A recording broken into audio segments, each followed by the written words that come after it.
that is derived not because you've disciplined yourself to take rest or because you have finally dealt with anxiety. It's happened because you've finally begun participating in the rest of God. And this is where rest is not so much a thing you do as it is a quality you participate in God, connection with Him.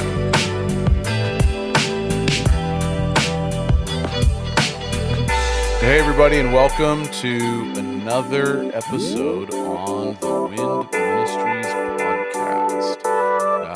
We are presently in a series where we are diving into topics of healing and wholeness, what it means to be a spiritually mature person. And that's it's a big topic, and there's lots of different thoughts about that.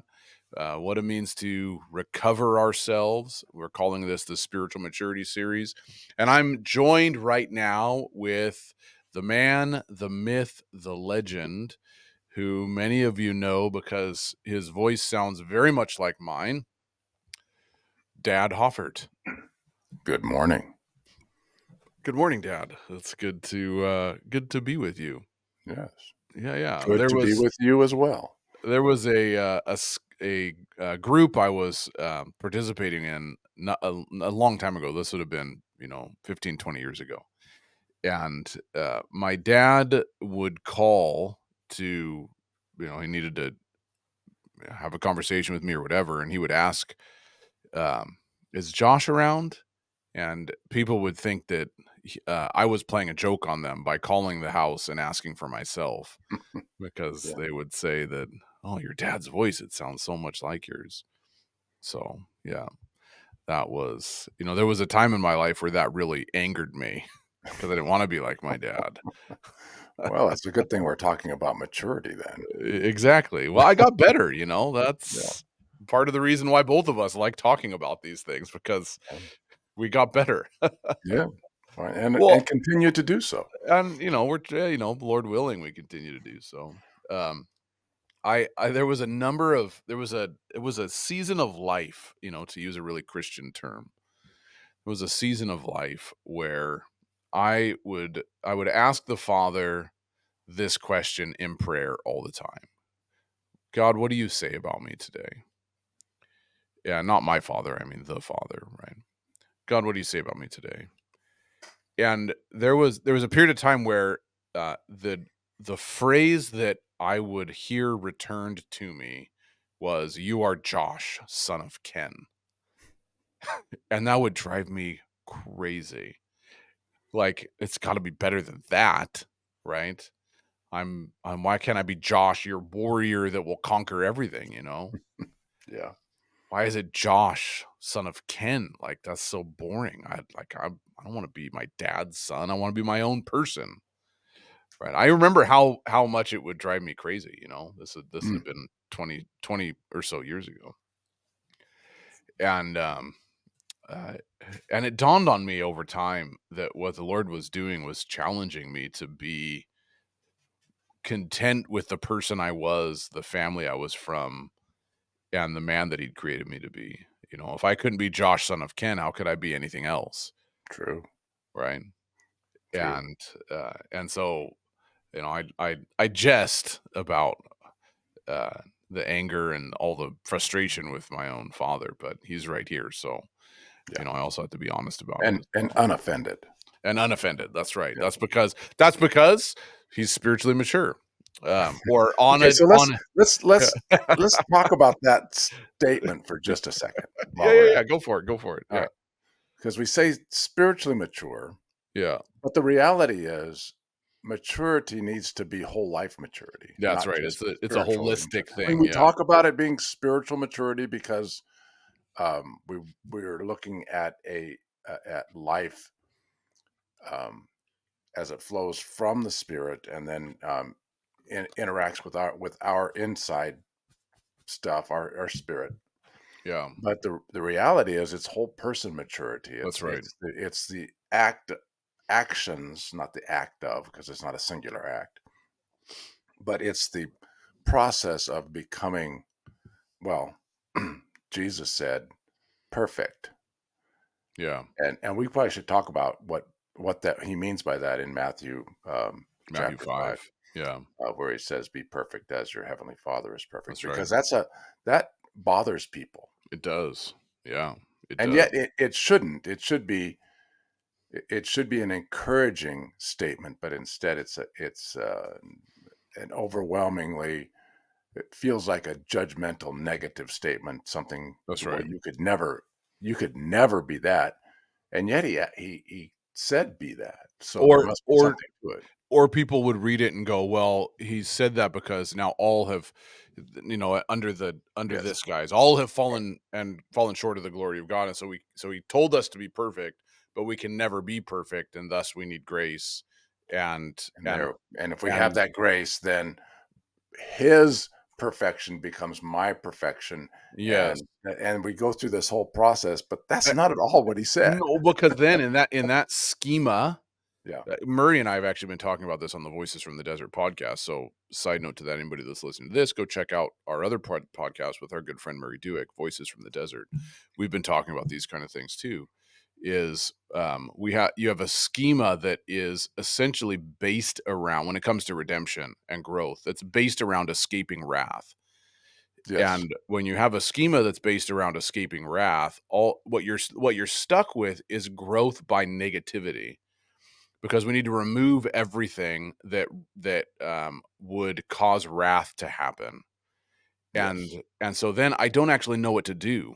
So I'm essentially, I get stuck, right, because and then I go, well, how come other people seem to grow and I don't, which is the problem of stumbling into maturity.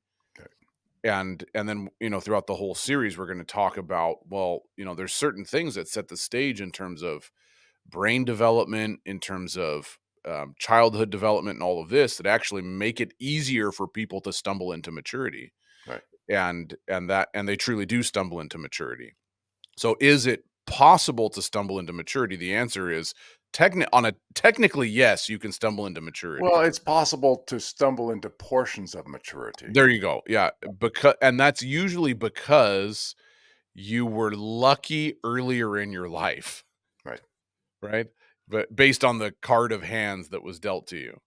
And so when we're talking about what Jesus says when he says in Matthew 5, be perfect as your heavenly Father is perfect, he's not talking about perfection in the sense that you have filled in all the right boxes and answered all the right questions. right.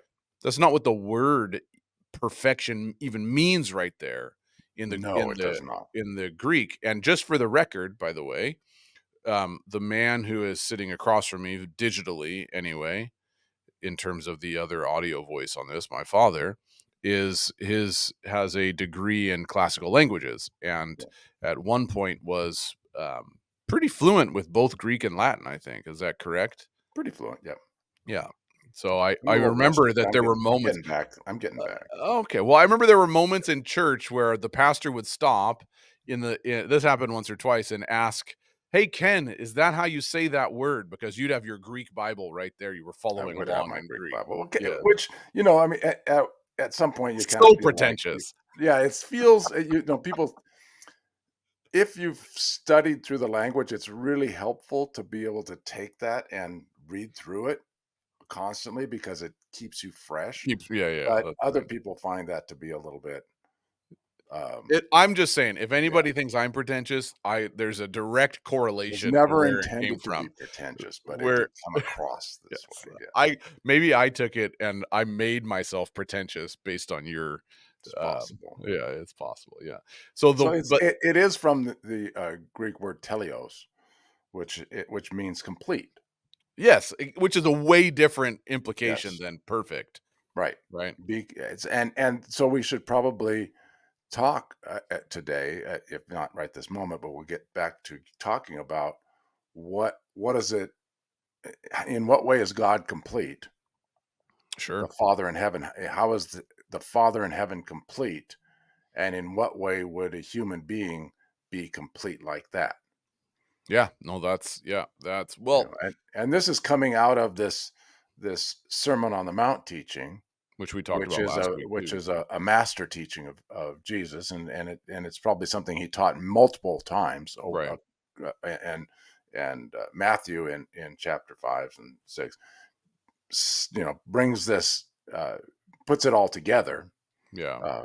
And it may have been at a single moment where this was happening, but it's not something that he didn't teach multiple times over Yeah, that's right. the 3.5 years that he was That walking and, with you them. know, that's actually one of the things that, just as a side note, that really gets me about, um, the scriptures and the gospels in particular. It's like sometimes you read people read the scriptures, and I remember doing this when I was younger, thinking, "Oh, man, they had a really good memory to just write down what Jesus said off the cuff in the moment," you know? Yeah, Or they had a stenograph, right? There, stenographer there.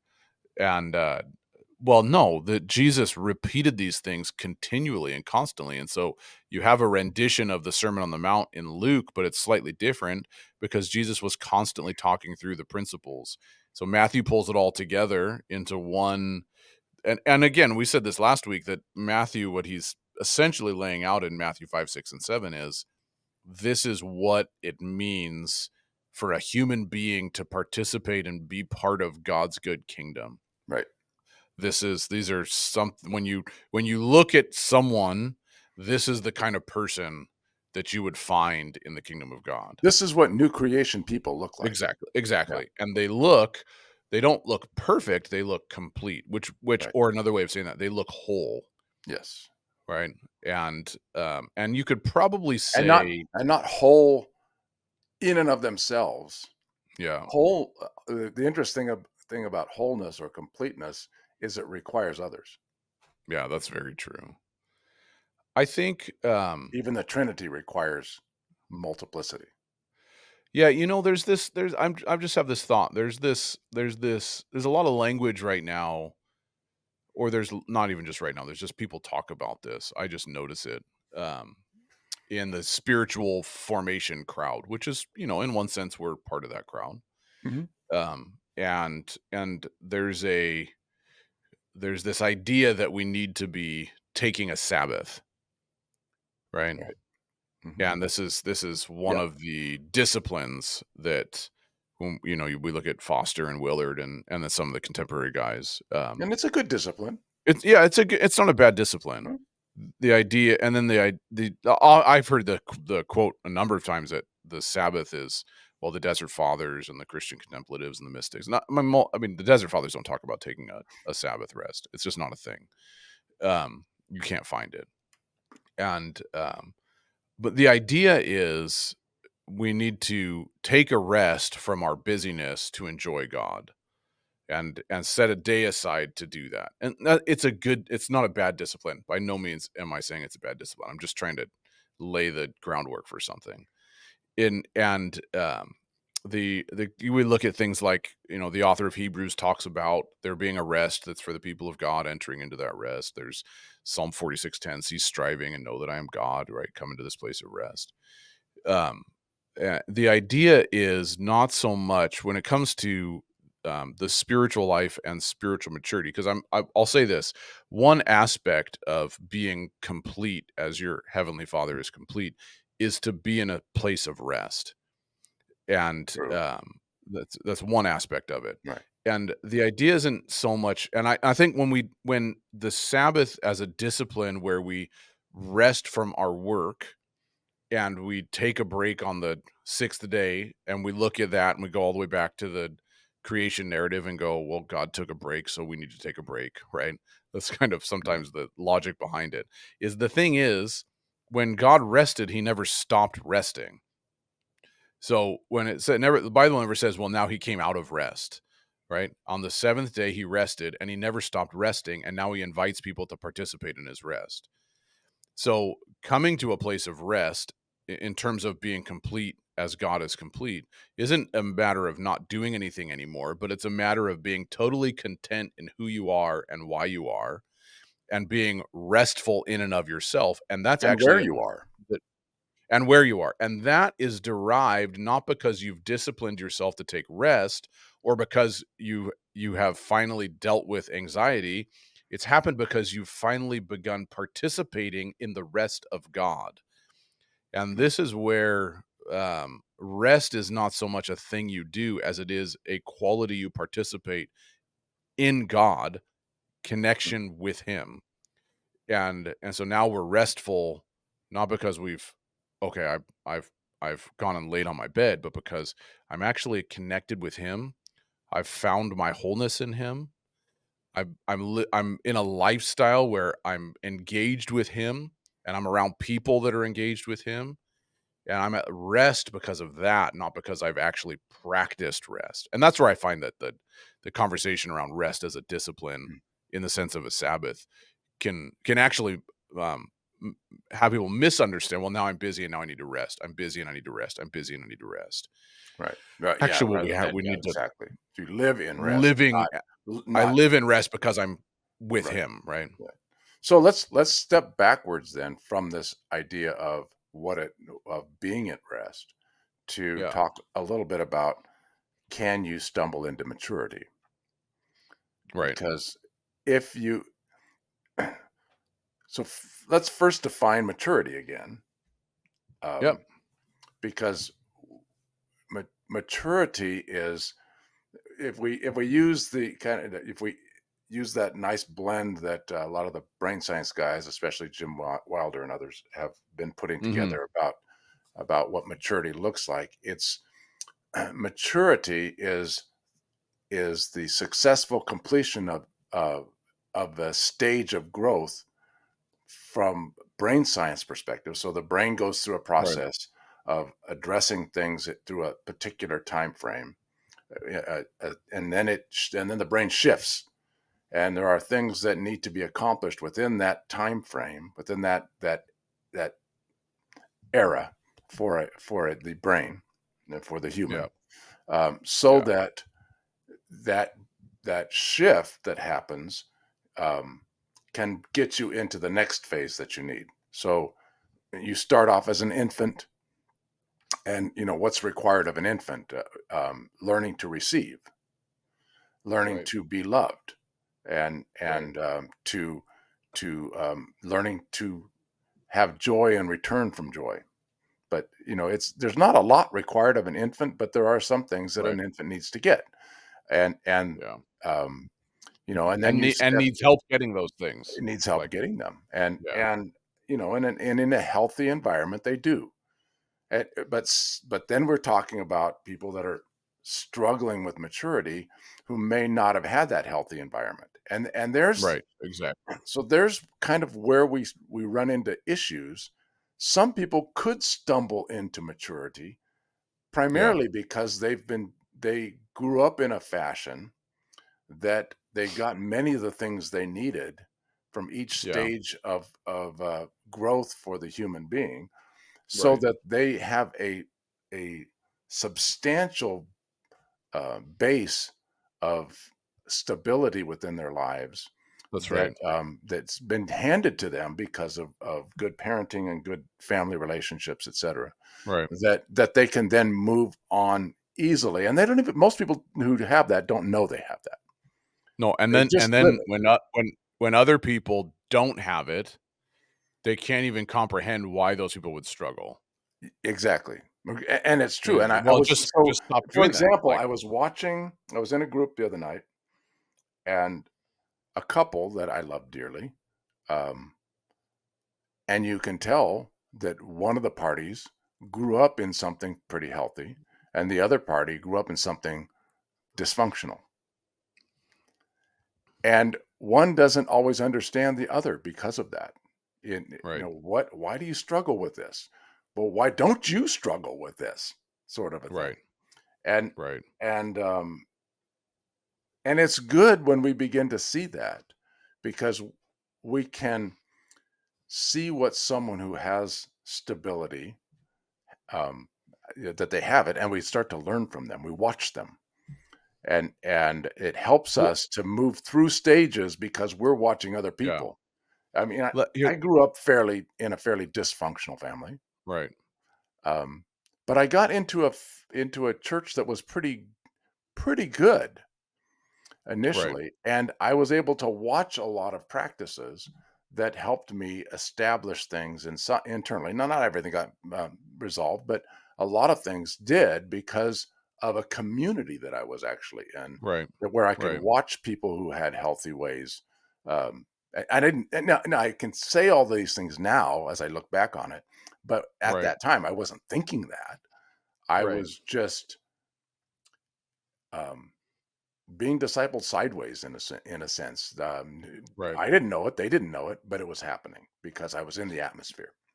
And it's not so much that you, because that may sound like you saying I stumbled into maturity, Right, but it's and not at but all you, it's not real. It isn't, because you because there are I had to want it. yeah, well, exactly, and because it's not like, I mean, it is neuroscience, but it's not rocket science, right? Exactly. Yeah, that's It good. is like, yeah, it is. There are certain requirements that have to be met for a person to mature, Right. to become emotional, especially just to become emotionally mature, right? And by the way, we will talk about those as we progress. Yeah, yeah, we will. We will. We're gonna pull apart every one of Yeah. those. And so you really didn't stumble into it. You discovered the things that were necessarily required, and you may not have been planning it, Right. but they are the things that were required. Right. And it nobody matures without them. They get stuck without them. So you Right. can stumble into it, but only because you discover the thing that you needed all along anyway. Yes, And so exactly. And lem you're going to discover that in another person. and you and the reason why people don't mature is because they don't discover it. Right. Maybe they don't find a spiritually healthy community, an emotional a vibrant community, or Right. other spiritually and emotionally healthy people that are more advanced than they are, this kind of stuff. Let me just localize the example a little bit to make it make even more sense for people. Yeah. One of the things that my wife and I, we've talked through a number of times. My wife, her dad was out of the picture when she was 4 and completely gone when she was 8. Hmm. And so she had essentially no fathering. And even when he was there, he was a deadbeat dad. He was a drug dealer, a drug abuser. He would go on drinking benders, and so he wasn't there, and he wasn't available, and there was no emotional input, right? And so we had this conversation a couple of years ago where we were talking about a particular situation that was happening with our kids, and how do we navigate this particular situation. And so I was saying to her, "Well, this is what my parents did when I acted out in this kind of way. I remember that my dad said this kind of thing." And so I was going back over my history. How did my parents deal with these kind of pressures? What do I remember from them? And what can I glean from what they did? And whether it was gleaning what they did that was good, and whether it was gleaning what they did that maybe we don't want to recreate that, right? Right. And and Erin kind of paused, and she goes, "When I think about that, there's just a blank space." Hmm. And it was eye-opening for both of us that I had this thing because of my upbringing that was in a relatively stable environment, um, but, having 2 parents and all that, not that it was perfect or anything, but relatively stable, until, we're not gonna get into all Yeah. the details until later, but I could look back and have this, like, "Oh, yeah, I have got this comfort in parenting that my wife doesn't experience," because when she thinks about it, she's flying by the seat of her pants because she's got no example. Yeah. Because her dad's gone when she's 4, her mom has to work more than full-time really at that point in terms of commuting and everything, and so she was basically raised by a haphazard group of people that had space in their house. So she can't think to examples like that. And even more so now, looking at, there's moments where she'll see, like, our daughter was struggling with anxiety last year, and she was 9 at that point. And so I would go in and I would comfort her, and maybe would lay with her, have her come snuggle with me in the bed or whatever, just because it's like, well, she needs the presence of her dad to calm her anxiety, right? It's not logical. And so Erin, my wife, would look at this and go, "Oh, that's what a dad does." Or one further example is when Erin and I went with our youngest son to Texas, and My dad came from Florida to come visit us. I called my dad up when we had booked our tickets, and I said, "Hey, Dad, we're going to be in Texas. Um, why don't you come visit us?" And you were like, my dad, who's right here, was like, "Oh yeah, that's fine. Well, what day you're going to be there? I'll come out there." And Aaron was like, "Wait a second. Like, is that what dads do? Like, because it's a 10-hour drive for you, right?" Yeah. She goes, wait, dads do that? Like, you just say, "Hey, come visit us." And they're like, "Yeah, I'll drive 10 hours to come visit you." She's like, "What?" So there's she doesn't know what she's missing, that there's these gaps, Right. right? Right. That she's not whole, and none of us are whole in that sense, right? It's just a good example. That there's these missing gaps that as soon as she sees it, she goes, "Oh my goodness, that's a missing gap. I didn't know that was there." Right? Because of the environment. And so stumbling into maturity is, "Oh, that gap was filled because I came across people that could actually show me what that was like." So it's not really stumbling. No. And well, and the life model community talks about these things as being brain skills, Yeah. and there are missing brain skills that we have that we see in other people, and then we can learn from other people how to get them. Like, Yeah. I didn't know I was missing it until I saw it in somebody else. And Yeah. now that I see it in you, I'm going to watch you to see how I can get that skill. Yeah. And I might even ask some questions, Yeah. but only because now I see that it was a skill I didn't have. Yeah. And those are, those are essential to know. And so if maturity is an on purpose sort of a thing, it's not just a stumbling in, but it's on purpose. I mean, it can look like stumbling, like you say, but it's really not. Then some of the aspects of it are that we need to be building capacity. So, Mhm. building capacity looks like allowing myself, helping myself internally to grow, to get bigger Yeah. on the inside. You know, Yeah. the old Doctor Who um, uh, TARDIS spaceship. That's it's bigger on the inside than Yeah, it you is on go the inside, outside, right? right? Okay, I'm a And Doctor Who guy. let me say I'll just say this to make capacity, as you're going through the list, is capacity is, in that sense, the ability to be yourself in the face of big emotions, Right. right? Yeah. That's an easy way of just saying Yeah. that, Yeah. right? Because a lot of times you get stuck in those big emotions and you Yeah, can't return to a place of peace or yeah. yourself. So building And capacity. yeah. And so building capacity allows you that ability to return in Yeah, the midst of difficulty to when you start to get stuck in a big emotion. Say that big emotion is fear, let's just yeah, say, or and you're stuck there. You can't get past it, but you see other people who can, yeah. and then you start watching them and then even asking them questions. How do you not let fear overwhelm you? Right, right. Well, I don't let fear overwhelm me because I've learned to what peace looks like and I come back to Yeah, peace. And yeah, so yeah, that's that. And then another thing that we work on is being in, when I say presence, I don't just mean the presence of God, but the presence of one another as well. right. So it's this sense of and we'll call it community, but it's more than just community. It's being present um, to the creator, but being present to one another, which isn't Yes, and so that sounds abstract, but it's not. It and it's not something you can say. So these are not things you can tick off on a box, right? Just check the right. box and say, okay, I'm doing it. But rather, you're saying um, these are things that just simply take time. So if I'm moving towards Yeah. maturity, then I'm moving towards being in the presence of the creator, but being in the presence of others, which This might be hard for and people. yeah, so again, it sounds abstract, but let me just make it practical. You sit down to spend a few moments alone, okay? Right. Silence and solitude, right? We'd talk about that as Mhm. part of building capacity. Um, and being in solitude and being silent is being present with yourself and present with God. Right. And And so, this is where being present with yourself and present with God starts, and also being present with others flows from that.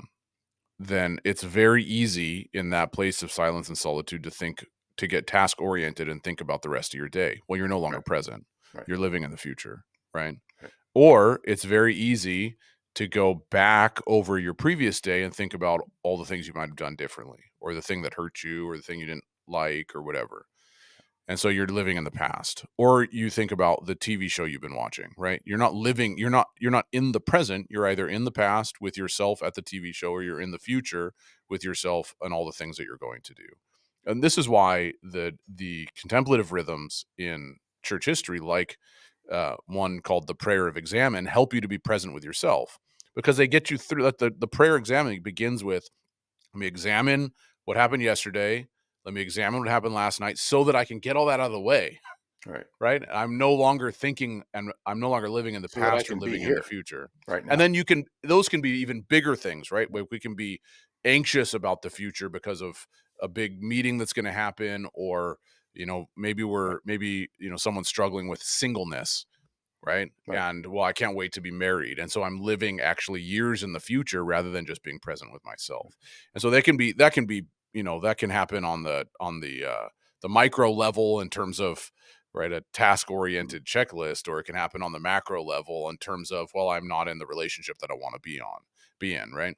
So being present, it's actually a much bigger deal than people think it is, and we spend a Right. lot of time living in the future or the past, and we have to teach ourselves to be present. And this is what we see, Right. again, looking at Jesus as the picture of a true human being, that Jesus says, well, I'm only doing what I see the Father doing, meaning I'm present with myself, I'm present with the Father, and the words that I'm sharing are the words that he's telling me, right? I'm only say Right. what he's given me to say. And so everything I'm doing is because I'm present in myself and present with him. And he's not living too much in the future. He's not living too much in the past. He's just present with himself and present with God. And these are the kind of practices that we see in the life of Jesus when we look at him. Is he was very present. The woman with the issue of blood, right? He didn't, well, it's just, we've got a place to go, right? Yeah. If you have a place to go, you're living in that place. You're present in the future. You're not present in the Right. present. Right. And so the woman touches the hem of his garment. He goes, "Who touched me?" Right? And now I'm he has very this aware of beautiful what's moment, happening around me. Yes. very aware of Yeah. what's happening around me, rather than living in the place that I'm going to be. Yeah. And that's a discipline that we have to teach Yeah. ourselves. Well, and that kind of flows us into another thing is prayer. And Yes. prayer is the awareness that there's something much larger than myself. That's an awareness of humility, that something that's much larger than myself is something that is greater than me. And Yeah. it's also that ability to have um, a conversation with the one who created us, which Yeah. sets us back in a rhythm of knowing who we are. Yeah. So prayer is this, it's not just petitioning or asking for things. Prayer is a much larger um, discipline Yeah. in that it includes being present. It includes Yeah. awareness, an awareness beyond ourselves, and Yeah. and not an and so again, not looking into the future, but an awareness of what is beyond us. Yeah. Then right now, right here and now. So prayer is something that allows us to enlarge on the inside, to get bigger, to Yeah. grow capacity, because Yeah. we are coming humbly to one that's greater than us. Yeah. Um, Yeah. That's good. and we can talk about that through and say relationship and all those kinds of things, but it's all of that joined together, Yeah. which is some of the reasons why Jesus said, when you pray, don't do it like those guys over there. Right. Don't do it like the people that are praying to get something for it, Yeah. to make sure everybody sees that they're praying, that they're getting their reward already. Yeah. What Jesus said is, when you pray, don't go out trying to get a reward. Right. Let yourself be hidden and present. Yeah, be in the as in Matthew 6, Yes. right? And Right. I just wanna draw a couple parallels there from what you've been saying and what you have said is because he says, you're when you pray, go into the inner chamber, and your Father who sees in secret, who is in secret actually, Mhm. says your Father who is in secret will see and reward you openly, Right. right? Right. So you go into the secret place, right? The inner chamber, which is the inner room of the house. Right. You go into the Yeah, it's secret not place like we and have you're today, like go in your closet sort of yeah, deal, right? Yeah. exactly. Yeah. Yeah. So that A one very of the different translations idea, right? it is one of the I mean, some of the translations says go into the prayer closet. That's not no, it's an actual room that no one else would see, right? So go into that place, and the Father who's in that place will see you, Right. right? That's what Don't Jesus sit is in saying. front of the window in the living room Exactly. and say all your prayers for 20 minutes so that anybody walking by will see what you're Exactly. doing. Right. So what my dad said earlier was what helped him start to recover himself was seeing other people who were further along, right? So when Jesus says, "Be perfect or complete as your heavenly Father is complete," and then almost in the next breath, because it's just a couple verses later, he says, "When you pray, Yeah. go into the secret chamber, and your Father who's in secret, he will see you and he'll openly reward you." Right. Right? So when you pray, go into the secret place and see him, right? Because in seeing him, you start Right. seeing someone who is bigger than you, who's more advanced than you, who's further along than you. Obviously, it's God, right? Yeah. And so actually maturity starts to happen. I start to see a different way of being. I start to see a different way of thinking because I start to see him. And that's that place of prayer is not petitioning God to do things, but seeing what he's like and being present with him. And that's the only way that Matthew 5, that last verse in Matthew 5 actually has any teeth to it, be perfect or be complete as your heavenly Father is complete, Mhm. is when we're in the secret place seeing him. Right. Exactly. Because now, I'm starting to see what others are like. And in that place of prayer, I discover I'm not alone. That's why it's important in prayer. It can be very important in prayer. People get distracted by all kinds of forms of prayer and everything, Right. right? It's, we spend all our time speaking in tongues because it spiritually builds us up. Well, there's nothing wrong with speaking in tongues. We're advocates for that. Mhm. But just be quiet. Stop, right? Right. Just while I'm meditating on the words of this book. Well, just put the book down. Yeah. But you don't need to be present with the book or the author of the book. Be present with yourself, and you soon discover that there's something else there. Yes.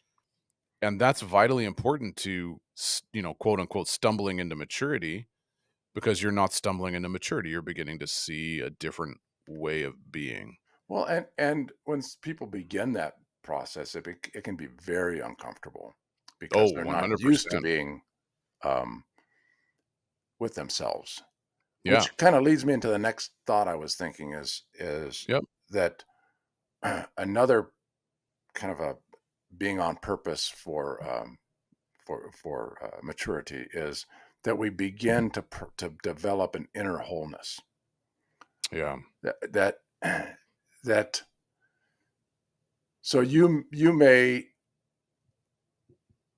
never have experienced what it feels like to be whole. You may just feel disconnected from this part of yourself or that part of yourself all the time. And I know that's a very frustrating sort of an experience to have, but there is a path towards being whole. It's what Jesus said, that teleos word, that complete, Yeah. being and it begins to pull together, once you start gaining capacity and you start being in that presence and you start doing that thing of prayer where you're becoming aware and of y- the creator, um, Yeah. engaging with the creator. There are places where we begin to get healed, the things that we did not get. Say we were an infant and we had a parent that would not look us in the eye, because the Right. little baby, normally, if you think about a mom and a baby, the mom is looking directly in the eyes of the baby, and the baby is looking in the eyes of the mother, and they're it's this look back and forth, and it's it happens all the time. It's constant. And then the baby Yeah. looks away. It's been called climbing joy mountain, right? The baby the baby gets it's looking in mom's eyes, and it's getting happier and happier and happier, and then it gets overwhelmed with this happiness, this joy of being looking in the eyes of someone who loves it. Yeah. The Squirms baby, around. yeah, and then so Yeah. it looks there, Oh, it looks away, and then it returns back to calmness internally, and then the eyes come again, and they look again, and this is a cycle that repeats itself, and the baby is yeah. learning to be in the presence of somebody who loves him or her, and enjoy that joy, but also learning to return to a place of calm so that there's a rhythm in life. Yeah. But some babies never get that. They Yeah. either don't get the eye to eye contact on a regular basis, or they have someone who's a parent who is insecure and demands more attention, more eye to eye contact than the baby can give, and brings the baby back to look again, and it never allows that child, that little baby, to get back to a place of calm and peace. Yeah. And so this may be something, just little things like that all the way through, and there's different stages, and I just use that as one idea. But if you're looking at inner wholeness, but you don't know how to be calm, then Right. you're having to learn processes again. But as you do, there's an inner wholeness that begins to develop. The places that are deficient in us begin to come together. They begin to, and the beautiful thing is it's a natural process that um, that Yeah. being in the presence of one who is whole and complete, that would be God, um, we begin to become like that one because we are observing what it looks like to be whole and complete. Right. I'm Now, there's a lot of things participating. that get in the way for that, but yeah, Yeah. Well, I'll say this, that going back to what I said earlier, we're participating in his rest, yes, right? By right, looking at him, just like the baby's participating in the mother's affection, and and the rest of the mother being perfectly at rest holding the baby. yeah, And because we're participating in it, we start to learn to attune ourselves to it, yeah. right? It's And as simple as that. It really is simple, right? yeah, It's not way more it simple is than we think it is. yeah, it is Well, brain because it's science, but like natural. I said, but it's not rocket Yes, science. it is the natural process of being human. We've just learned to not be natural at it very well. Yeah, yeah. There's and this is it's firmly rooted in the scriptures too, Sure. which is what's really, really fascinating about it. Right. I think Jesus lays out, I mean, when you're looking at um Matthew 5, 6, and 7, he's really laying out those kind of Yes. principles. And right, I mean, think about the Lord's Prayer, and it's you're taking care of me, right? Yeah. I'm not moved by big emotions. These are the kind of things Jesus is saying, right? Give us this day our daily bread, right? I know I'll be taken care of. I'm comfortable Right. and safe because I'll be taken care of. Right? I'm forgiving people. I'm not letting what other people have done to me dictate who I am. But the Lord's Prayer is Oh, it's another picture spectacular. of It's it is. it's It amazing. really is. Yeah. When you think of it through the lens of emotional integration and spiritual maturity. And by the way, when we say spiritual maturity too, we mean someone who's emotionally integrated as Right. well. That they are you could probably say, if you were going to characterize the lack of maturity as someone who is um, always anxious about the present and the future, who has a hard time articulating who they are, and is driven by the emotions around them. And it's not so much that they just feel emotions, but they can't help from responding to the emotions, Right. right? And whether it's anger, whether it's lust, whether it's greed, these Yes, kind of things happen They're to you. driven by They're things. Yeah. driven, yes. And it usually, when you finally find your way back to yourself, you regret what you've done. Right. And that is, that's guilt. And then you live in the guilt. And And I know what it means to be driven. I've lived in that too many times. yeah, So and not someplace you want to be. And yeah. but So I can testify. I'm here to testify yeah, that there you you go. can move beyond being driven. Yeah, And it's not because you've willed it to be so, but because yeah, you you came into a relationship in humility. And I would say, I know we need to wrap this up at the moment, but a couple of things that I would add on to this is that we walk through the process of formation, which is Yep. something that happens to us whether we like it or not. It's always happening. Yeah, yeah. But we Yeah. can be on purpose with formation, spiritual practices, prayer, Yeah. fasting, Yeah. Well, this, that, once we right, understand what it is that produces maturity, then it becomes less you don't it becomes less haphazard. right, exactly, right, yeah, And that's yeah. the We go stumbling on it, into it part, exactly, is it seems so haphazard. No, you don't right, stumble into it, but it becomes less right. haphazard. So that's what you're saying. Yeah, Yeah. and then also community. Community is that place where, and it's a beautiful statement. Iron sharpens iron. So, Yeah. what? How do you grow in maturity? Well, you get some of the rough edges knocked off because Right. Right. we get where we aren't so nice to each other. But in learning how to allow that to be changed, Yeah. um, you know, David says it's amazing when brothers hang together. Yeah. It's That's right. it's like a That's right. sweet fragrance from God Yeah. when brothers hang together. And Um, I think yeah, we long for that. I we do. really do think we long for Well, that. it is our natural state of being, Yeah. but Yeah. we don't always live that way. So And we can tell when we don't have it for sure, yes, and exactly. we Right. desperately crave it, Yes. Yeah. And That's absolutely true. have you ever been in a group of people that don't want to be together? Yes. Some of you, that's your church right now. I'm sorry, Yeah, but yeah, that's well, that is sad. yeah, There is a thing to be said for that, right. right? But then you are in a group of people that do want to be together, Yeah, and there is such um, joy in that yeah, that it produces a lot of growth, peace, harmony that we're looking for. That we yeah, all of a sudden we just it feels like we stumbled into it because we're in a group of people that want to be with one another. yeah, So, all right. So yeah. I know you Well, can. yeah. Well, with that, because this is the thing.